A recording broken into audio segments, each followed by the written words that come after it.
Okay,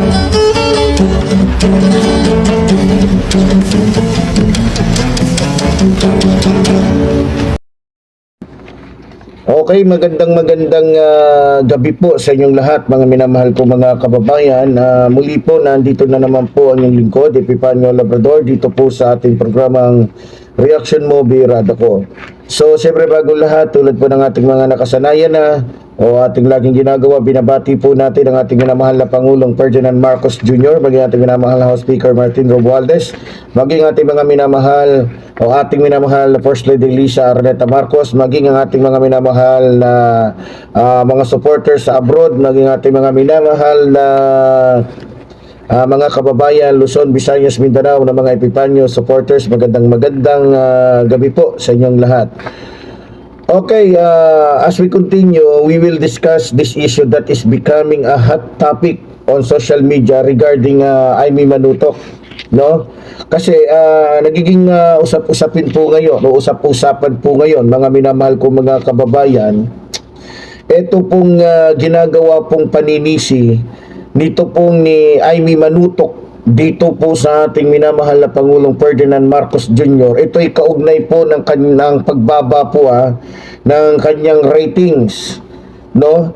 So, para sa akin po mga minamahal kong mga kababayan, kung ako po ang inyong tatanungin, isang malaking kalokohan po o isang malaking katangahan ito na kung saan bakit ang ating mahal na Pangulo ang sisisihin ng ating o dito ni Imee Marcos sa pagbaba ng kanyang ratings. Unang-una, mga kababayan, eto hindi ba't bago itong eleksyon na to, di ba't sinabihan siya, magpalit ka na ng apelyido.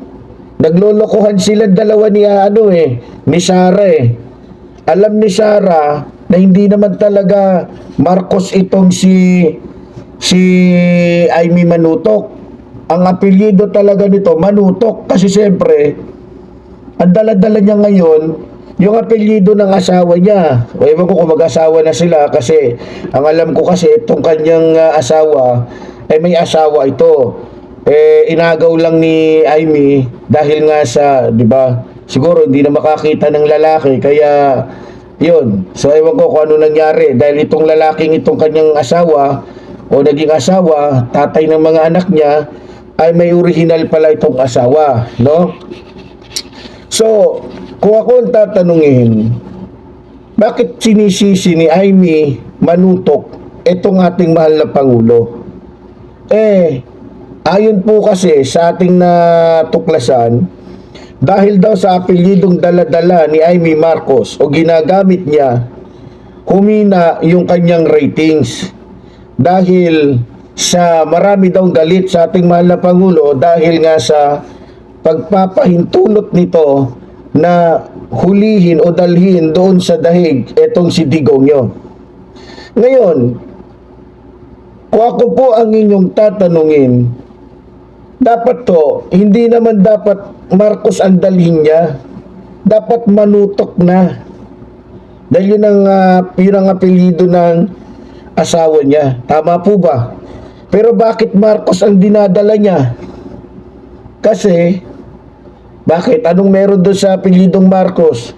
Alam po natin at hindi natin may tatanggi yan. Napagamat wala na po ang ating minamahal na Pangulong Ferdinand Marcos Sr., marami pa rin pong followers yan, marami pong mga tagahanga yan, no? So kung ako kay Imee Marcos o dito kay Imee Manutok na lang ang dinala niya, di ba, bago pa dumating yung oras ng halalan. Diba? So, kung sa nakikita ko, parang nakasyabo talaga tong nakakatandang kapatid sa ina ng ating mahal na Pangulo. Tama po ba mga kababayan? Parang may sayad na po. Parang may tililing na. Biro mo pati pagbaba ng ratings niya, isisisi pa sa ating mahal na Pangulo. Lahat na lang ba isisisi nyo sa ating mahal na Pangulo? Ba? Kung sa bakla pa merong kasabihan, kapag kumukulog, sabi ng mga bakla, oo, kami na naman sisisihin ninyo. Anong tingin nyo sa amin? Makapangyarihan? Parang ganun yung dating eh. Di ba? Pag umuulan, umaaraw, sasabihin, kinakasal yung tikbalang. Bakla na naman na tikbalang yung yung sisisihin. Parang ganun yung dating eh. Parang ganun yung gustong palabasin ito ni Amy Marcos, mga kababayan, o ni Amy Manutok. So, kung ako man po ang inyong tatanungin at kukunin ninyo yung aking opinyon sa bagay na to, mga minamahal kong mga kababayan, isa lang po ang masasabi ko. Sa nakikita ko sa totoo lang, bagamat siya ay inendorso po ni Sara, narinig naman ho ninyo yung pahayag ho ni Panelo, yung pinaka-advisor ho o presidential advisor ni Rodrigo Roa Duterte, nagpahayag ho ng kanyang saloobin patungkol dito kay Amy Manutok. At mismong ito po si Butike o si Panelo ay nagsasabing hindi sila tiwala o hindi sila naniniwala o dismayado sila dito po kay Amy Manutok. Narinig nyo ba yung sinabi niya ni Panelo? Ewan ko lang kung na-save ko dito. Meron po kasing sinabi etong si Panelo tungkol po dito kay Sara Duterte. Naglabas po siya ng saloobin patungkol po dito kay Amy Manutok. Okay, pasensya na po kayo at kinat ko muna dahil tagal kong nakita yung video na si Panelo po mismo ay nagsalita patungkol po dito kay Amy Marcos, So, eto panoorin po natin, mga minamahal kong mga kababayan. Kinokontra mo yung kapatid mo. Nagbabalat kayo. Ganito inilarawan ni dating Chief Presidential Legal Counsel Attorney Salvador Panelo si re-electionist Senadora Amy Marcos. Anya, ilang ulit na nitong ipinakita ang pagiging taksil sa prinsipyo at pagsakay sa kung kanino mang administrasyon na kanyang mapakikinabangan. Bakit maniniwala kami sa'yo? Nagpapakita ka, una, di ba, kinokontra mo yung kapatid mo. Pagkatapos, nagkandara pa ka na itaas ang kamay mo para maging kandidato senador ka sa alyansa. Pagkatapos, biglang nung makita mong delikado ng administrasyong alyansa, lumipat ka na naman. Madali sabi, namangka ka sa dalawang ilog. Hinimay pa ni Panelo ang tila katahimikan ng senadora sa mga panahong mas kinakailangan ang kanyang tinig, lalo na nang hindi makapasok si Vice President Sara Duterte sa Villamor Air Base para bisitahin ang amang si dating Pangulong Rodrigo Duterte. Nung inaresto si Pangulong Duterte sa Villamor Air Base, yung kaibigan mong Inday Sara, hindi pinapasok. Anak ito, anak na, abogado pa. Si Bongo hindi rin pinapasok. Nasaan ka nun? Bakit wala kang ime? Bakit hindi ka nagsalita na laban sa ginawa ng iyong kapatid, laban sa gobyerno nito? Tumahimik ka. Nung makita mong bumabagsak ang rating mo, ayun, bigla ka nang lunsad ng Senate investigation. Wala namang kailangan tuklasin kasi alam na nating lahat. Hindi rin pinalampas ni Panelo ang tanong na matagal nang lumulutang. May katotohanan nga ba ang isyong kinakaharap ng kanyang kapatid na si Pangulong Ferdinand Bongbong Marcos Jr. patungkol sa umano'y paggamit ng iligal na droga? Lumaki kayong pareho, pagkasama kayo. Kaya ikaw lang ang nakakaalam kung talagang drug addicted yung kapatid mo. Ibig nilang marinig sa iyong bibig, totoo ba o hindi? Pero nanahimik ka rin. Hanggang ngayon ay tahimik ka. Paano ka paniniwalaan? Hindi lang kay Senadora Amy Marcos umalma si Attorney Panelo, maging ang dalawang batang kongresista, sina Representative Zia Alonto Adyong ng 1st District ng Lanao del Sur at Representative Francisco Paulo Ortega. Okay, doon na lang po tayo. So nakita ninyo, Ako sa nakikita ko, mga minamahal ko mga kababayan, isa sa nakapagbigay ng masamang epekto sa pagbaba ng ratings nito po ni Amy Marcos. Ito pong naging pahayag ho ni Panelo. Nasabi pa nga sa kanya ni Panelo, taksil sa prinsipyo at namamangka sa dalawang ilog. At binanggit din doon na yung ugali ni Amy Marcos, kung saan siya sa tingin niya mapapakinabangan niya ang isang politiko, doon siya. Naalala ko din, ngayon ko lang din naalala, okay, ngayon lang din, na o nga nung bago pa inendorso ni Sara itong si Amy Manutok, ito ay alyansa, di ba? Nagtaas na ng kamay to eh. So ibig sabihin, wala nang to, kumbaga sa panunumpa, na to, wala nang bawian, di ba? Wala nang bawian, panunumpa na yan eh. So nagmukha siyang bata doon, nakampi dito, pagka konting kampi dito. So tama po yung sinabi ni Panelo na taksil sa prinsipyo, mga kababayan. Tapos, lumapit siya ngayon kay Sara, nagpa-endorso para para matiyak yung pagkapanalo ni Sara, ay ni Amy. Pero, hindi alam ni Amy na yung mga supporters ng mga Duterte ay nagngingit-ngit sa galit sa kanya. Bakit? Meron palang simpleng gustong gawin o ipagawa sa kanya ang mga supporters ni Rodrigo Roa Duterte o ng mga Duterte. Yun yung paglalahad niya ng katotohanan. Kung ano ba ang katotohanan, kasi sabay silang pinanganak sabay silang lumaki. Although mas matanda siya kay Pangulong Ferdinand Marcos Jr. Diba? Alam niya kung adik o hindi ang ating mahal na Pangulo. Number one, tama nga naman. Number one, na nakakaalam talaga kung ano talaga ating mahal na Pangulo, siya. Bakit hindi siya makapagsalita? Kahit naman ako'y supporter eh. Magdududa ako. Tama? Teka, bakit nandito yan? Simple lang naman, kung talagang totoo yung kanyang bakit di niya masabi o bakit hindi niya bigyan ng matinding pruweba na adik nga itong si di ko alam kung anong tawag nila sa ating Pangulo, pero ang kadalasan naririnig ko sa ating mga kalaban na bangag. Sige, pagpalagay na natin si bangag, hindi siya makapagsalita, mga kababayan.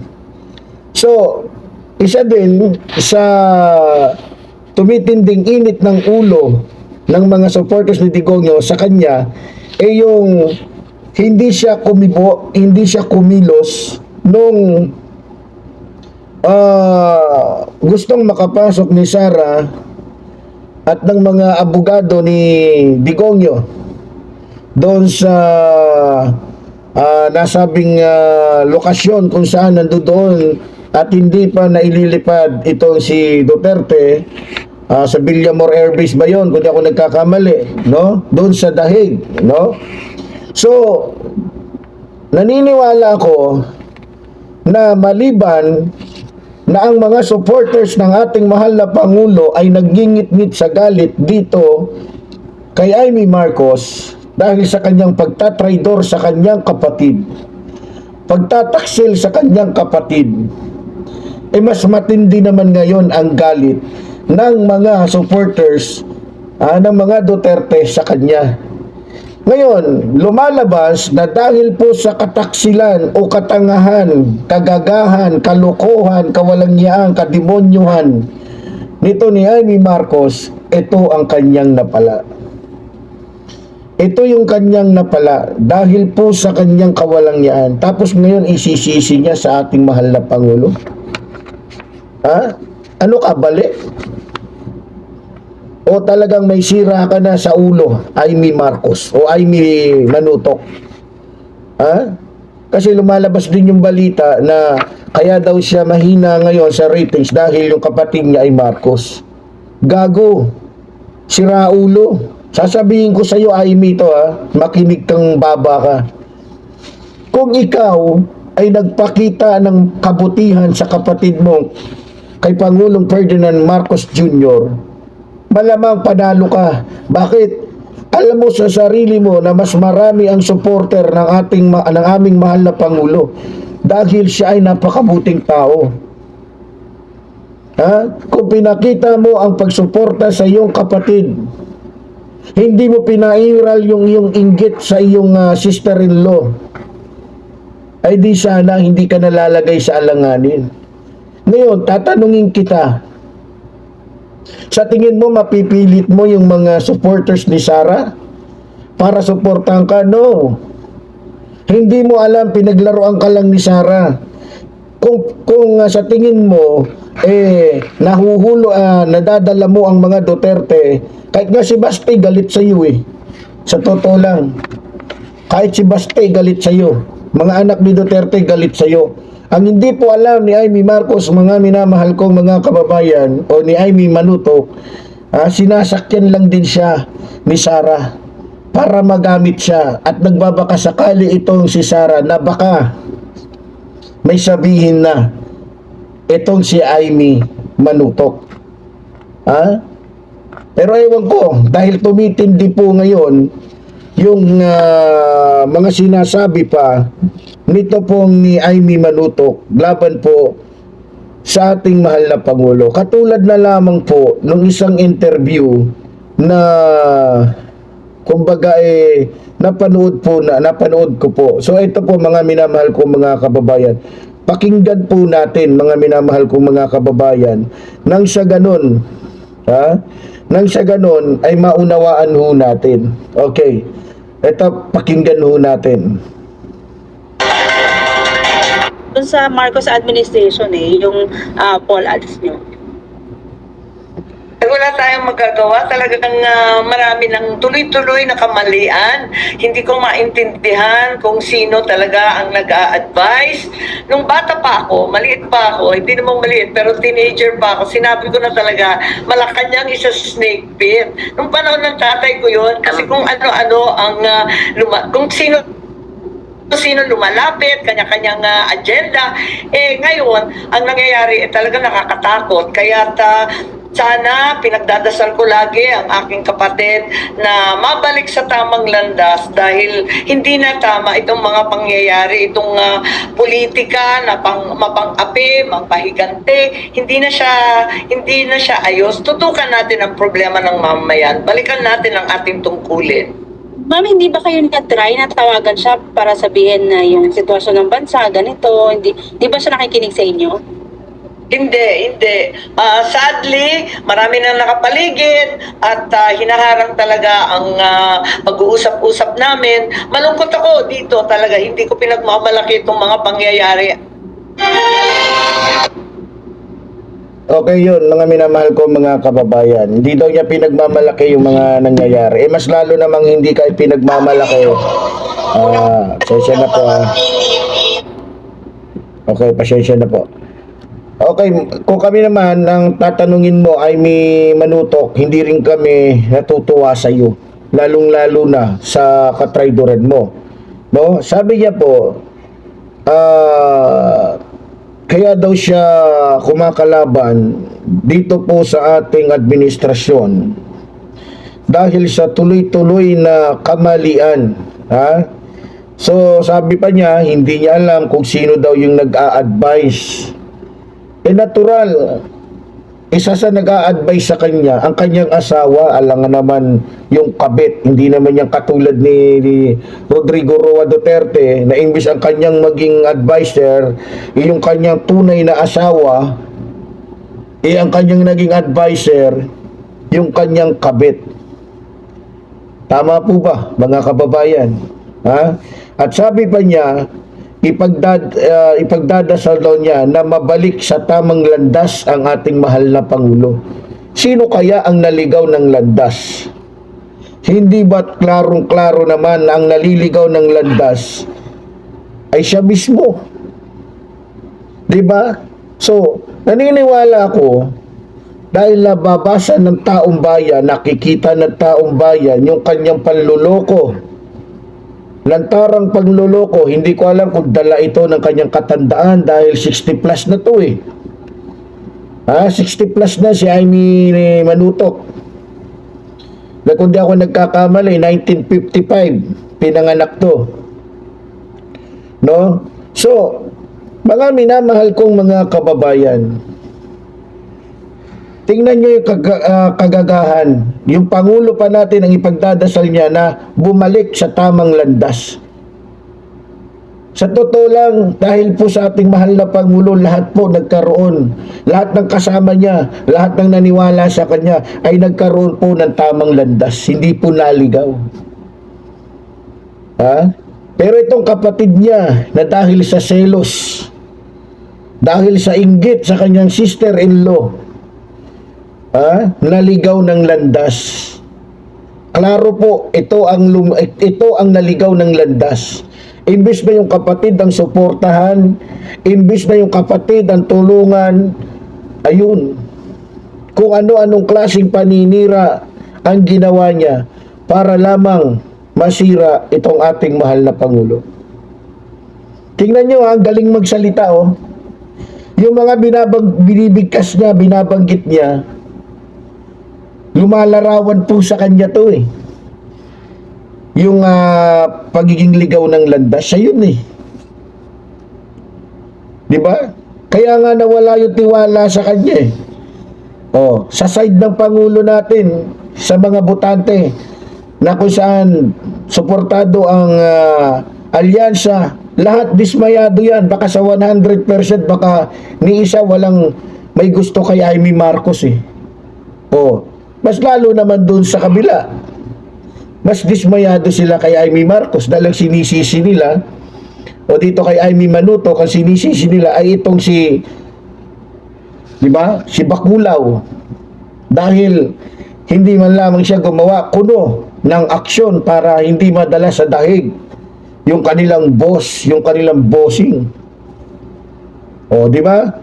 So, para sa akin, ito yung dahilan kung bakit bumaksak yung ratings nito ni Amy Marcos.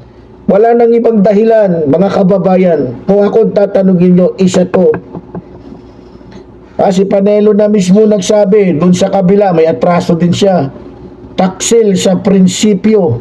Yan ang tingin ng mga, siyempre, alam naman ninyo, paniniwalaan niya si Panelo. Dahil head ng yan ang pinaka-advisor ni mas mataas pa katungkulan niya kaysa kay Roque. Mas pinaniniwalaan yan. Naalala niyo nagsalita si Roque, yan din yung bumanat kay Roque. Mas pinaniwalaan si Panelo kaysa kay Roque, mga kababayan.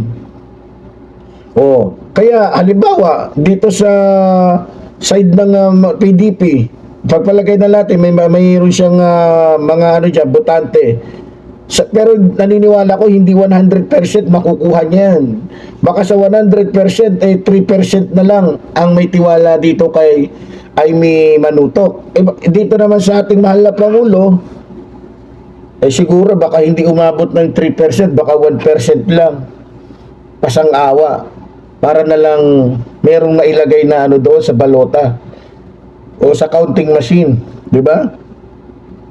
So mga minamahal kong mga kababayan, para po sa akin, wala pong dapat sisihin kung bakit bumaba yung ratings at kung bakit hindi siya mananalo bilang senator sa taong ito.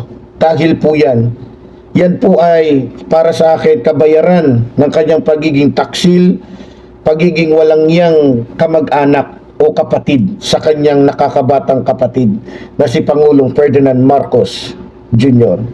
So muli po, mga minamahal ko mga kababayan, tulad po ng sinasabi ng lingkod, mabuhay po ang ating inang bayan, mabuhay ang nagmamahal sa ating inang bayan. Maraming salamat po.